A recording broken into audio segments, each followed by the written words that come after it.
The world's largest cathedral is a New York City landmark called St. John the Divine. It was built with funding from the Grand Master of the Masons of the State of New York.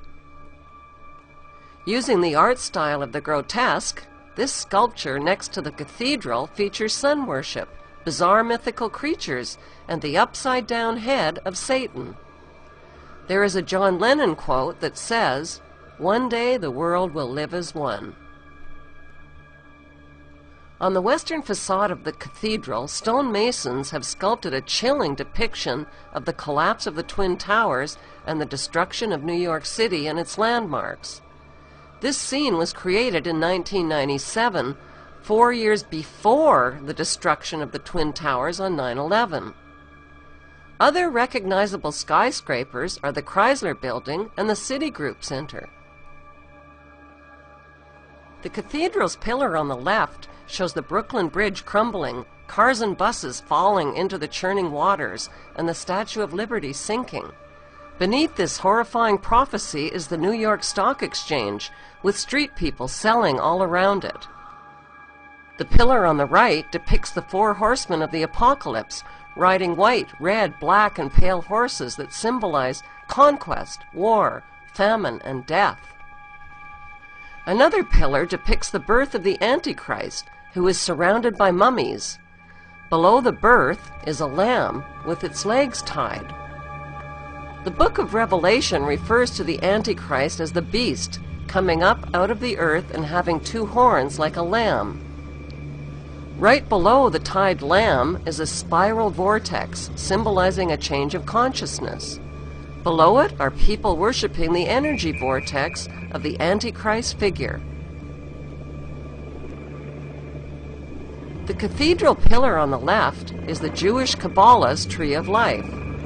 The Kabbalah is linked to the occult practices and symbolism of Freemasonry. Standing above the Kabbalistic Tree of Life is a robed man, pictured on the right. Only one eye is exposed, which symbolizes the satanic all-seeing eye.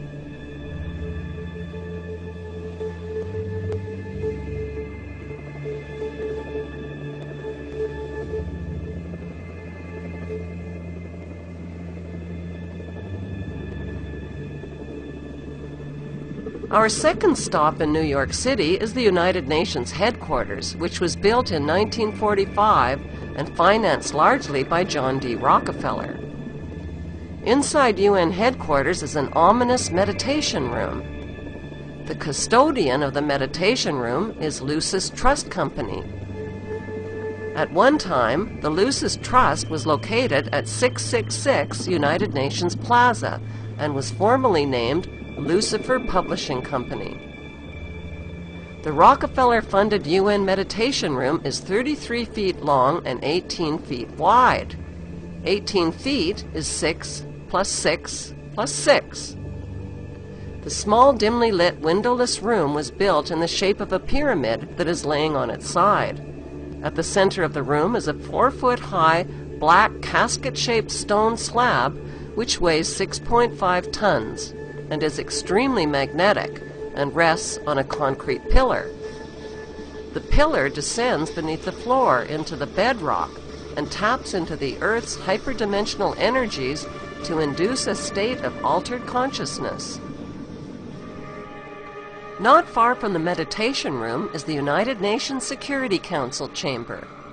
This is the emergency room of the UN, where the world leaders meet when there is a threat to peace. They decide the fate of nations. Even though Israel has over 200 uninspected nuclear weapons and has violated dozens of resolutions, no sanctions are ever imposed because of the United States' veto powers. Notice the giant mural that towers over the Security Council room. The central focus of the UN mural is the phoenix bird that has risen. The phoenix bird is a symbol of Lucifer. Egyptians believed that the phoenix symbolized a god who rose to heaven in the form of a morning star like Lucifer after his fire immolation of death and rebirth. Notice that the phoenix bird is not standing above his own ashes. He is standing above his old skin. Like a snake, he has shed his old skin and is revealing himself as God at the center of the mural.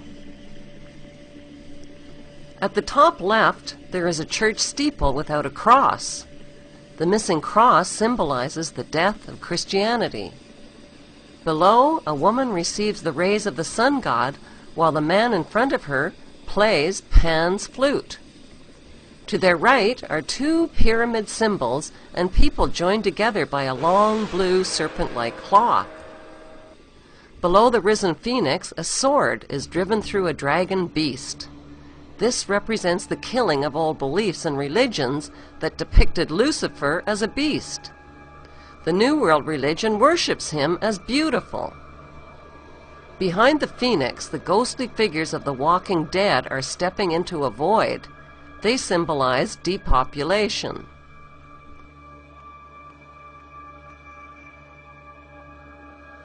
On the right panel, the pale horse from the book of Revelation is the bringer of death to humanity through weapons, hunger, and disease. The man is releasing him. The chained black man represents slavery, while the top panel of the mural shows a technologically advanced white race who control industry, art, and science. In this post-apocalyptic mural, the military man standing on the tail of the beast represents worldwide military power. He tips his helmet to the elite, who are climbing out from underground cities where they safely hid from the apocalypse. In the main oval panel above the phoenix bird, a woman is holding flowers. She is the bride in a wedding ceremony. Who are these newlyweds that are kneeling submissively beneath the serpent in the overhead tree? Could the newlyweds symbolize William and Kate? The serpent in human form is tempting the little girl Eve, who accepts the apple. On the right side of the top panel, a reptilian green creature with scaly skin is dancing with a naked woman while musicians entertain him. The general message of the UN's Phoenix Rising mural is that humanity is stepping into a new Luciferic reality. Beneath this disturbingly prophetic mural, world leaders make global decisions that affect the lives of nearly 7 billion people.